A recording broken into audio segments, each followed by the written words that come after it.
यदि कोई पुरुष पर स्त्रीगामी है, याद रखिएगा, बहुत स्पष्टता से समझिएगा, यदि कोई पुरुष पर स्त्रीगामी है और कोई स्त्री पर पुरुषगामी है, तो आप ही बताइए दोषी कौन है?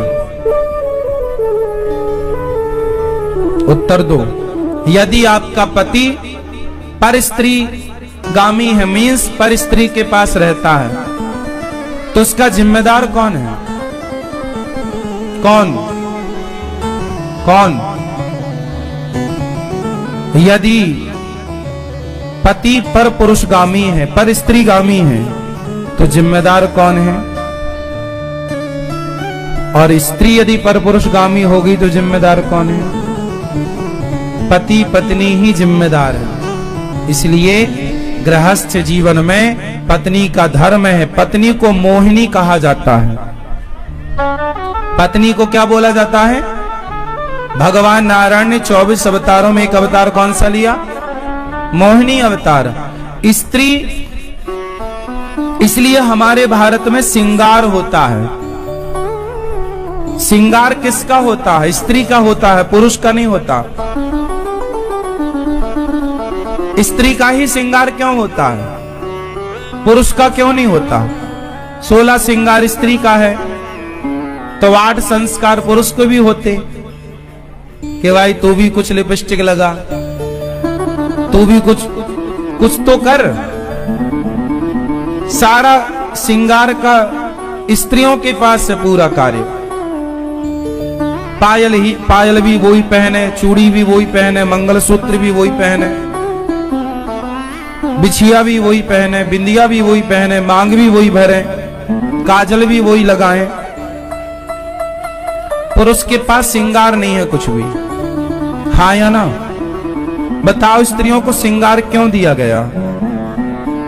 ताकि स्त्रियां उस श्रृंगार से सुंदर दिखें और उस सुंदरता से वो केवल अपने पति को रिझाएं, सिर्फ अपने पति को रिझाएं। मोहिनी है ना, पति को इतना मोहित करो अपने पति को कि आपका पति पर स्त्री गामी ना बनने पावे। यदि तुम्हारा पति पर स्त्री गामी बन गया तो तुमने ठीक से श्रृंगार नहीं किया। लेकिन आजकल श्रृंगार होता तो है जमाने के लिए, पति के लिए तो कुछ नहीं है। इसलिए पड़ोसन को रोज, इसलिए जेठालाल दया को नहीं बबीता को ज्यादा देखता है।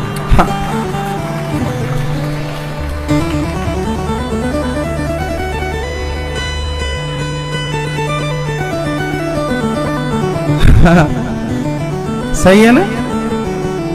तो स्त्री को कैसा होना चाहिए?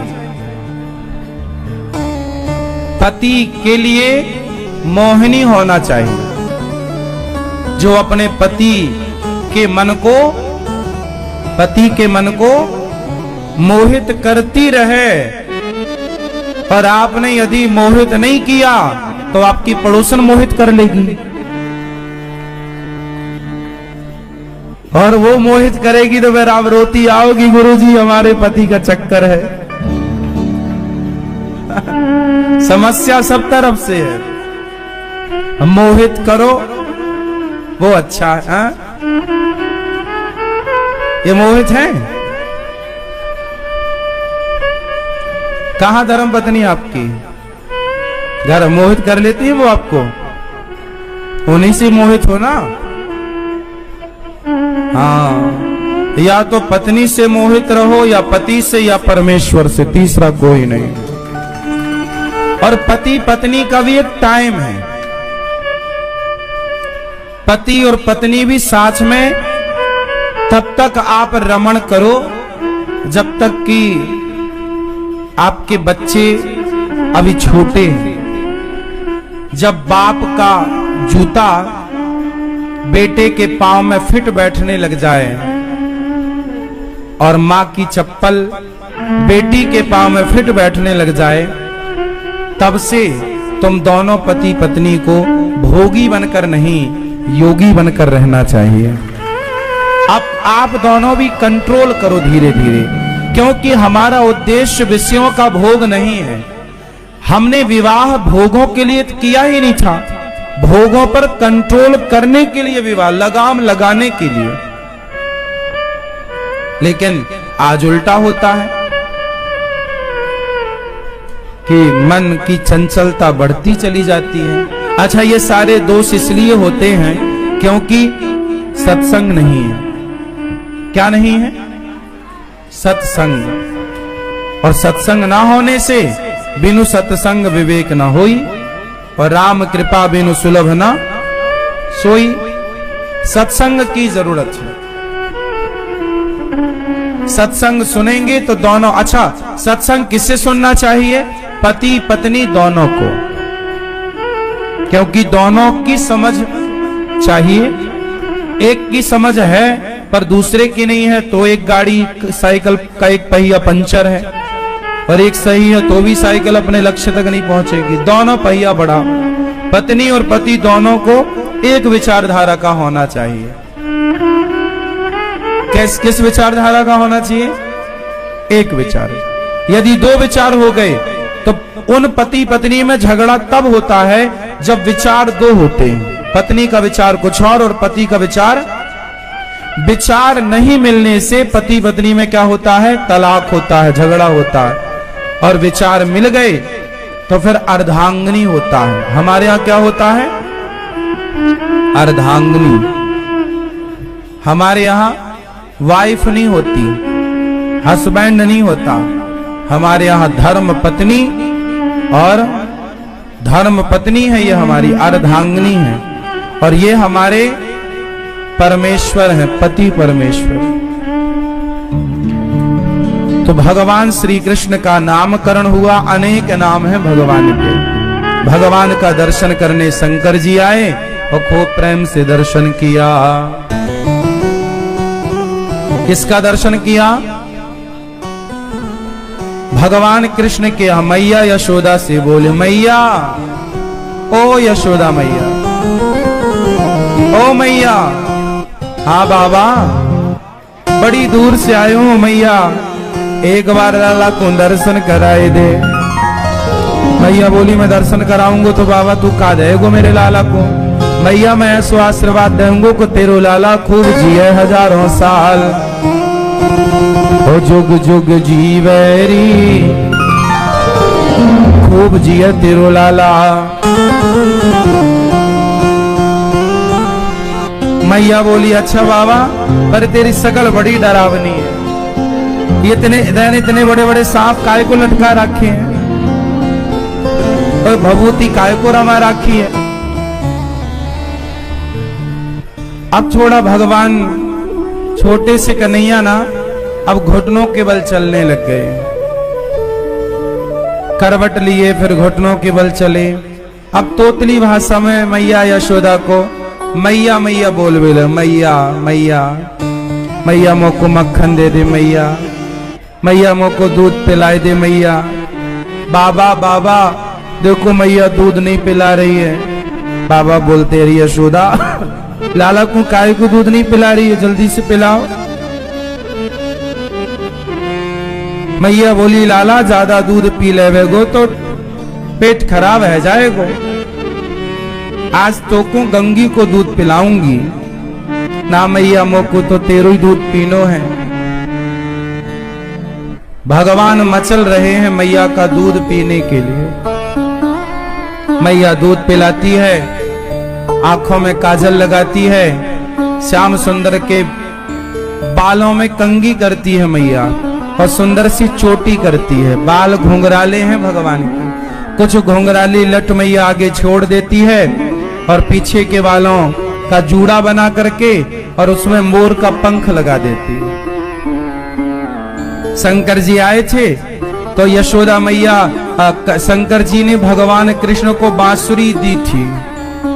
क्या दी? कन्हैया के हाथ में जो बंसी है वो भगवान शंकर ने दी, और वंशस्तु भगवान रुद्र, साक्षात भगवान शंकर ही बांसुरी बनकर कृष्ण के हाथों में आ गए। तो कमर में एक पटका बांधा मैया ने, और उस पटके में मैया यशोदा ने बांसुरी खोस दी। कन्हैया ने बांसुरी छोड़ी नहीं। अब भगवान बांसुरी कमर में खुशी है, मोर पंख माथे पर जूड़े पे लगा है और घुटनों के बल चल रहे हैं। कभी खड़े होके मैया चला रही है तो चलते चलते गिर जा रहे हैं भगवान। तो कभी मैया यशोदा लाला की उंगली पकड़ती है और गोद में बिठाकर प्यार करने लग जाती है। तो सारी सखियां आती हैं। मैया यशोदा के यहाँ भीड़ लगी रहती थी, कोई ना कोई भगवान का दर्शन करने आता ही रहता था। कभी भगवान आंगन में खेलते हैं तो जो अभी गैया ब्याई है, अर्थात गैया ने बछड़े या बछिया को जन्म दिया है, तो वो छोटे छोटे बछड़ा बछिया भी आंगन में खेलते रहे और कन्हैया भी जाके बछड़ा बछियों के संग खेलते रहे, वो भी खेलने लग गए। अब भगवान श्री कृष्ण अभी तो मैया की उंगली पकड़कर चलते थे, अब बछड़ा बछियों की पूंछ पकड़ के खड़े होते हैं और पूंछ पकड़ के खड़े होते हैं और बछड़ा बछिया चले तो भगवान चले। अब बछड़ा बछिया की पूंछ पकड़ो तो वो भागते हैं, वो जोर से भागे तो कन्हैया भी भाग रहे हैं। अब मैया, अरे लाला डर गिर जाएगो, ये बछड़ा बछिया तो को मारेंगे, पांव रख देंगे तेरे पांव के ऊपर, चल छोड़ दे पूंछ आ। तो कन्हैया पूंछ छोड़ते और मैया के पास दौड़ के आते, मैया की गोद में आके बैठ जाते। बछड़ा बछिया पूंछ उठा उठा के दौड़ते, उनके दौड़ते हुए दृश्य को मैया यशोदा के साथ कन्हैया देखते और आनंद लेते। वो बछड़ा बछिया आते, गैया आती और कहीं कन्हैया यशोदा की लाडली गैया थी। पहले के जमाने में ना माताएं भी गायों से बहुत प्यार करती थी, पुरुष भी गायों से बहुत प्यार करते थे। और गायों के पास आकर के, हमें तो याद है हमारे गांव में घर में एक गैया थी, वो गैया द्वार पे ही बंधी रहा करती थी। तो वहां पे उस द्वार से हवा आया करती थी। तो हमारी माँ वो गैया जहां उसका खूंटा था, जहां उसका भूसा रखा जाता था, चारा रखा जाता था, वहां पास में दरवाजा भी था। वहीं दरवाजे से घर में बाड़ी थी, बाड़ी मतलब पीछे खाली जगह, तो वहां आने जाने के लिए वही रास्ता था।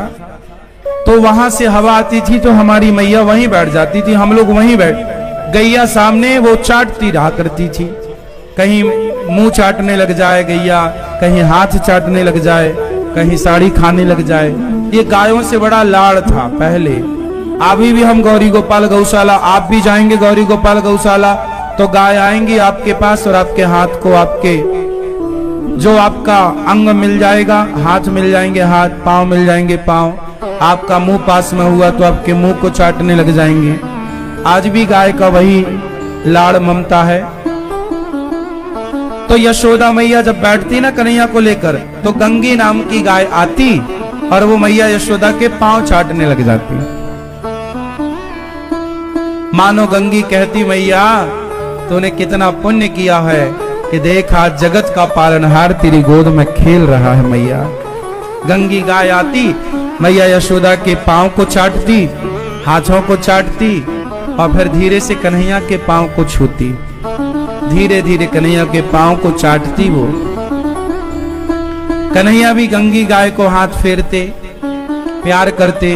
सीधी गैया थी, मारती नहीं थी, गाय बिल्कुल सीधी ही होती। गाय को यदि ये समझ में आ जाए कि आप उससे प्यार कर रहे हैं तो वो आपको बिल्कुल नुकसान नहीं पहुंचाएगी।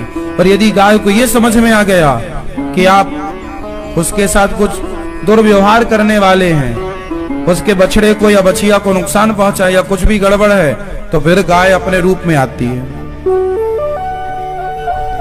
सीधे बन के जाओगे तो गैया तुम्हें चाटेगी, प्यार करेगी, और जरा टेढ़ापन दिखाओ, गैया समझ गई तो फिर वो दौड़ा दौड़ा के मारती भी है।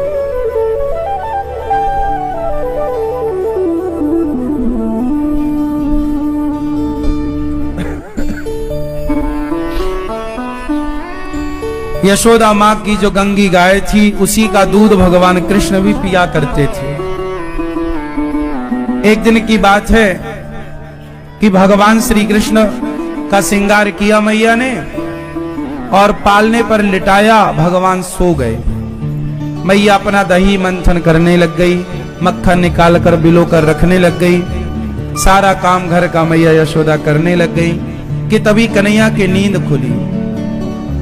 और जब नींद खुली तो छोटे छोटे पांव भगवान चलने लग गए। चलते चलते अपने घर के उस स्थान पर पहुंचे जहां मैया बहुत सारे मटका रखा करती थी मक्खन के। सब में मक्खन भरा है, किसी में दही भरा है, किसी में दूध भरा है, स्टॉक। अब यशोदा मैया गई, काम में लग गई, कन्हैया गए और मटके से मक्खन निकाल निकाल के भगवान ने पहली बार देखा कि ये है क्या, चखा तो मक्खन बड़ा अच्छा लगा, हल्का सा खट्टा सा सुंदर सा स्वाद, ताजा मक्खन जिसमें हल्का सा छाछ भी हो, हल्की सी छाछ हो तो वो खट्टा, हल्का सा खट्टा, वो मक्खन जो है ना उसका स्वाद अलग होता है। आजकल बाजार में जो चीज आती है ना वो आप लोग खाते हैं, वो मक्खन नहीं है, वो तो ताजा, मतलब ताजा। तो भगवान ने मक्खन खाया, अच्छा लगा तो और खाए और अच्छा लगा। मटके में उंगली डालते डालते हाथ डालने लग गए भगवान, लो पूरा हाथ मक्खन से। तब तक यशोदा मैया आई, अरे लाला तो को मक्खन खानो है तो दारी के तने कहो क्यों ना है, मैं तो को मक्खन खवाती, चोरी से तने मक्खन खायो ना मैया, मैंने चोरी से थोड़ी खायो, तो फिर तने मटके में हाथ काय क्यों डाला। अरे मैया ये तैने मेरी उंगलियों में जो बड़ी बड़ी अंगूठी पहना राखी है और ये अंगूठी में बड़े बड़े जो पन्ना पुखरात जड़े हैं रत्न, तू समझे ना कितनी गर्मी हो रही है और ये नग और गरम, मेरे हाथ में कुछ जलन है वे लग गई मैया, मैंने सोचो ये ठंडो ठंडो हाथ, ये हाथ को गर्मी कैसे मिटे, तो मुंह को लगा मक्खन सबसे बढ़िया, तो मैंने अपने हाथ मक्खन के मटके में डाल दिया। अरे लाला तो तेरे मुंह में काय को, अरे मैया तो देखे कितनी मक्खी है, मक्खी आए कि मेरे मुंह में बैठ गई तो मैंने वो ही हाथ से मक्खी उड़ाई तो मुंह में मक्खन लग गयो। अब मैया कन्हैया की भोली भोली बातन में आए गई, हाथ साफ किया, मैया बोली जा बच्चों के संग खेल के आ। अच्छा बलराम जी के संग भगवान खेलते थे, कभी वो घोड़ा बन जाए तो कन्हैया ऊपर बैठ जाए, चल मेरे घोड़े चल मेरे घोड़े। अब भगवान बैठे हैं, बलराम जी चल रहे, कभी बलराम जी बैठे हैं तो भगवान चले, ऐसे। अब गांव के चौराहे में भगवान गए और ग्वाल वालों का हाल चाल, अब थोड़ा बड़े हो गए भगवान, अब ग्वाल वालों का हाल चाल लेने, कैसे हो मन सुखा श्री रामा, यहाँ आओ, कैसे हो। अरे लाला का बताएं कैसे हैं। भगवान बोले मेरे जितने मित्र हैं सब दुबले पतले क्यों हैं। अरे लाला तू को पतो ना है, हमारी सारी मैया हम सबन के साथ कपट करे, कौन सो कपट करे। अरे लाला सबरो माखन मैया निकाल के ले जावे और मथुरा के बाजार में बेच आवे, सारो मक्खन ले जाए के बेच आवे। भगवान बोले तो का चाहो। अरे लाला हमें भी ने कछु मक्खन मिल जाए तो हम भी तंदुरुस्त रह जाएं। भगवान बोले तो मक्खन खाने का मन है, हाँ। तो भगवान बोले हमारा साथ दोगे, हाँ। तो सुनो हमारे विद्यालय में भर्ती हो जाओ। अच्छा तेरो कब से विद्यालय है गयो। अरे हमारो विद्यालय है, का पढ़ाए लाला वह विद्यालय में। भगवान कृष्ण बोले वह विद्यालय में हम तुम सबन को चोरी करनो सिखाएंगे। ग्वाल वाल बोले लाला पिटवाए गो का मैया मारेगी। भगवान बोले सुनो सोना चांदी ना चुराएंगे अपन, मक्खन। हमारे विद्यालय में भर्ती हो जाओ। का नाम है तेरे विद्यालय को? बाल गोपाल चौर विद्या प्रचार मंडल। हमारे मंडल का नाम होगा बाल गोपाल चौर विद्या प्रचार। चलो कुछ ब्रजवासी सम्मिलित हो गए, कुछ बोले ना चोरी ना करेंगे, हम तो ईमानदार बाप के बेटा हैं। भगवान बोले तो जाओ, अइयो मत, दुबले बने रहो। अब भगवान के कुछ मित्र सम्मिलित हो गए, तो गर्मियों में पहले एक परंपरा थी, पूरे गांव के लोग, अच्छा बताओ आप में से कितने लोग इस बात से सहमत हैं? पहले के पुराना जमाना जिसने देखा होगा वो जानते होंगे, पहले के गांव गर्मियों के समय में दोपहर कहां गुजारते थे लोग? गांव के कहां? हाँ, पहले हर गांव में बगीचे हुआ करते थे। क्या होते थे मैया? पहले गांव में क्या होते थे? बगीचा समझते हो ना? आम का बगीचा, ढेर सारे आम के पेड़, मतलब वहां इतनी ठंडक हुआ करती थी। पहले के लोग बहुत सुखमय जीवन जीते थे। आज के लोगों का जीवन क्या है? एसी है, मोबाइल है, कमरे में बंद है, मोबाइल चला। पहले के लोग, पूरे गांव के लोग इकट्ठे होते थे और बगीचे में जाते थे। स्त्रियां अलग, पुरुष अलग, या फिर पुरुष स्त्रियां भी साथ ही बगीचे में। आम की छांव, आम के बगीचे होते थे, आंवले के बगीचे होते थे, और भी चीजों के, जैसे अमरूद है, बिही, जाम, उसके बगीचे। तो वहां पर क्या होता था, और गर्मियों के सीजन में आम मिलते ही है, तो चटनी लाए, तो गांव की कुछ महिलाएं क्या करती थी, आटा लेकर जाती थी और वहां बच्चों से बोलती थी, जाओ कंडे बीन कर ले आओ। कंडे मतलब गाय का सूखा हुआ गोबर, और वहीं बढ़िया नीचे बहुत बड़ा कंडों का आग लगी और उसमें आटे की बढ़िया बाटी, गक्कड़, भरता, मैया लोग बढ़िया आम की चटनी वही बनाती थी दोपहर में। जो भी बनाने का मन हुआ बनाए, और सारे गांव के लोग, पहले गांव के लोग गांव की तरह नहीं, पूरा गांव एक परिवार की तरह रहा करते। इसलिए हमारे देश में एक सिद्धांत है, वसुधैव कुटुंबकम। पहले के जमाने में एकता बहुत थी गांव गांव में। हाँ, राजाओं में एकता नहीं थी। राजाओं में एकता होती तो ये देश गुलाम नहीं होता। लेकिन जो सामान्य तबका है, जैसे आज भी नेताओं में एकता नहीं है, लेकिन आप में और हम सामान्य जनमानस में एकता है। आज भी कहां एकता? आज भी ये नेता उस नेता को फूटी आंख नहीं सुहाता। तो पहले के लोग बगीचों में जाते और छांव में खटिया पड़ी है और पूरी दोपहर आनंद से छांव में बड़ी आनंद से हंसते मुस्कुराते और आनंद से जीवन गुजरता था। पहले के लोग ज्यादा खुश थे। ये बात सही है? आज के लोग ज्यादा खुश हैं कि पहले के लोग ज्यादा खुश थे? ये बात सही है?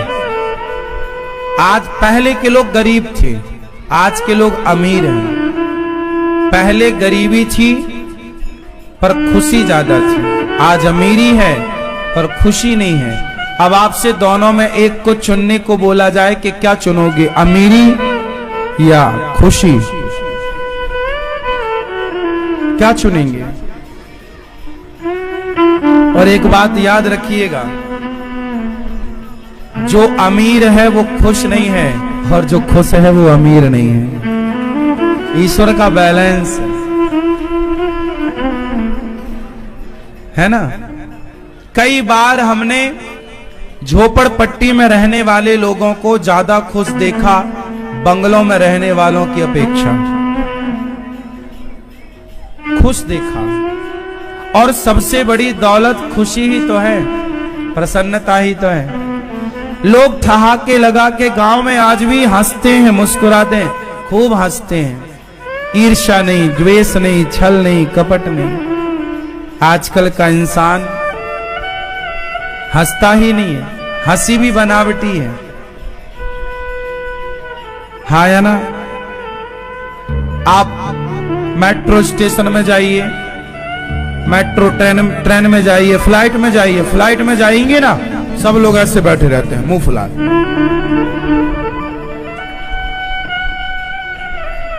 अरे थोड़ा बगल वाले से कुछ बात कर लो, थोड़ा हंस लो, थोड़ा मुस्कुरा लो। पढ़ रहे हो तब तो ठीक है। आजकल लोग ना वीआईपी गिरी को मेंटेन करते हैं, बात नहीं करते। आग लगे तुम्हारी वीआईपी गिरी में, हंस नहीं रहे हो, मुस्कुरा नहीं रहे हो। अच्छे हैं वो लोग। अच्छा ये बताओ, छोटे छोटे बच्चे कैसे होते हैं? सबसे घुल मिल जाते हैं। आप किसी बच्चे को अमेरिका ले जाओ और अमेरिका के बच्चों के साथ छोड़ दो, 5 मिनट में दोस्ती कर लेगा वो। घुल जाएगा, मिल जाएगा, खेलने लग जाएगा और हंसेंगे बच्चे, मुस्कुराएंगे, ठहाका लगाएंगे। सीखो इन बच्चों से कि वो छोटे छोटे हैं, वो घुलना मिलना जानते हैं, और आप बड़े हो गए, आप घुलना मिलना नहीं जानते। आजकल बड़े बड़े शहरों में तो अड़ोसी पड़ोसी को पता ही नहीं कि हमारे बगल में कौन, कोई मर भी जाए तो उसे पता ही नहीं चलता कि नीचे वाला मर गया। ऊपर वाले फ्लोर वाले को नीचे वाले फ्लोर में कोई मर गया उसे पता ही नहीं चलता। जबकि हमारे गांव में किसी को कांटा लग जाए तो पूरा गांव आता था देखने के लिए, भाई सब कांटा लग गया, ज्यादा चोट तो नहीं आई। आज भी गांव में ये कल्चर है कि गांव में किसी को जरा सा कांटा भी लग जाए तो सारा मोहल्ला आता है देखने के लिए कि कहीं ज्यादा तो नहीं लग गई। हाँ या ना? सुख दुख में पूरा गांव एक दूसरे के साथ खड़ा है। यही है संगठन। जहां सुमति तहां संपत्ति। पैसों में सुख नहीं है साहब, पैसा व्यवस्था के लिए है। थोड़ा हंसो, मुस्कुराओ, बोलो, निर्मल बनो।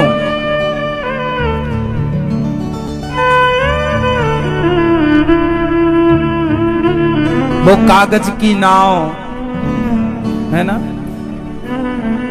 जगजीत जी ने बढ़िया एक गीत गाया है कि सब कुछ ले लो मुझे मेरा बचपन लौटा दो। सब कुछ ले लो, वो कागज की नाव है ना, वो कागज की नाव हम लोग पानी में, हमारी भाई साहब अब दूर रखना अपनी नाव, हमारी नाव आ रही है। खूब नाव चलाते थे पानी में, नाव आ रही है हमारी। हमारे टाइम पर ना स्लेट और पेंसिल चलती थी, वो व्हाइट कलर की, जिसमें लिखते थे फिर छुटा देते थे। आजकल ये कॉपी किताब में बच्चे लिखते हैं ना पेंसिल से, वैसी वाली नहीं, हमारा स्लेट आती। स्लेट में किस किसने पढ़ाई की, अर्थात स्लेट का जमाना देखा? आजकल के बच्चों के पास स्लेट नहीं होती ना।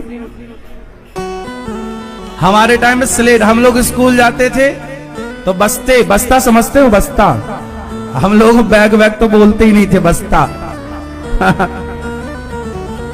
सीमेंट की बोरी का बस्ता बनाए थे हम। सीमेंट की बोरी आती ना, उसका बस्ता बनाए थे हम, और चटकनी लगवाए थे 2 है ना।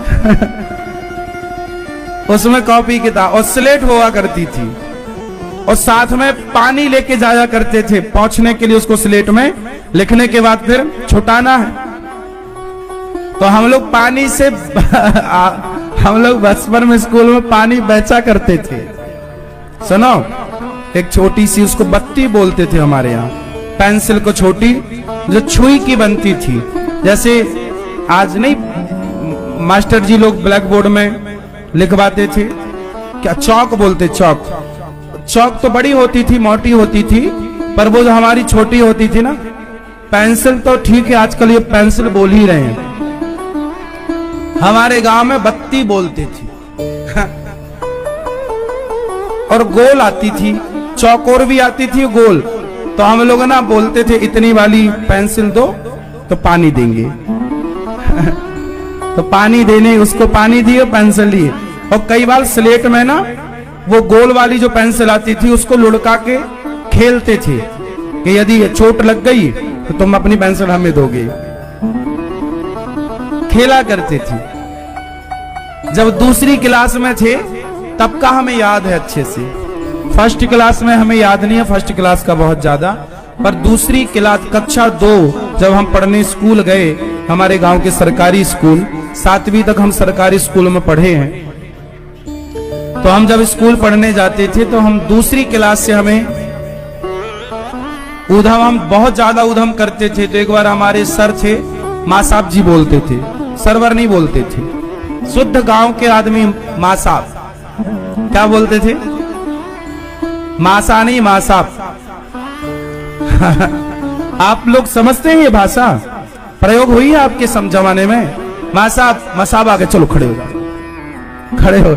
इतना उधम करते थे। एक बार जब दूसरी क्लास में थे तो हमारे पटोरी वाले के माँ साहब, उन्होंने एक थप्पड़ मारा, चुपचाप बैठ गए, और जब वो चले गए तो फिर उधम। हमारे उपाध्याय सर थे, 8 डंडा मारते थे एक गलती में, 4 साथ में, 4 साथ।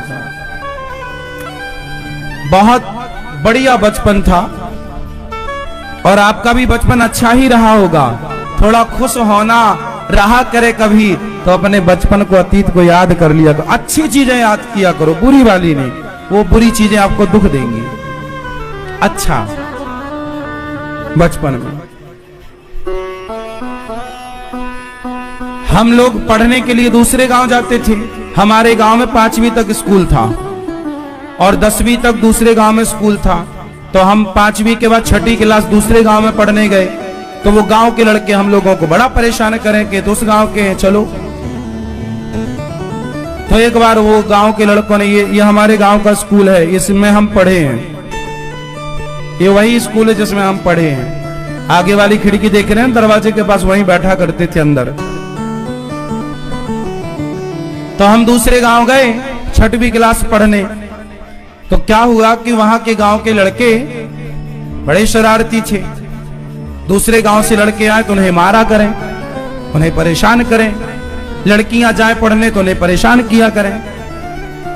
एक दिन हमें पता चला तो एक लड़का बड़ा शरारती था, तो वो बहुत उधम किया करे, बहुत बोला करे, तुम हमारे गांव में पढ़ने आते हो, पंगा मत लेना, बहुत मारेंगे। हमने कहा ठीक है भैया।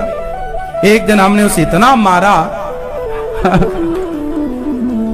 इतना मतलब कि एक ही मारा, उसकी पीठ में एक जोड़ के मारा, इतना चट्ट बीता कि प्रिंसिपल तक आवाज चली गई। प्रिंसिपल बाहर निकल के आए, क्या हुआ? अब वो लगा रोने। अब वो रोने लगा तो माँ साहब जी ने मेरे को कहा, तुमने मारा? जी सर। हाँ, हमने मारा, ये उधम कर रहा था, चलो मुर्गा बन जाओ। तो क्लास में अंदर पीरियड चल रहा था, मैं बाहर द्वार पर मुर्गा बना था।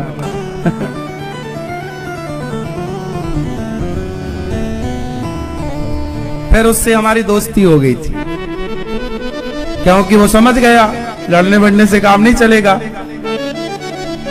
तो एक ही बार मैंने स्कूल में लड़ाई की है और एक ही थप्पड़ मारा है, और एक में ही ऑफिस तक आवाज चली गई थी। हाँ। उसके बाद फिर पूरे गांव, वो गांव वाले वो दोस्त हो गए हमारे। कुछ लोग बातों से मानते ही नहीं थे।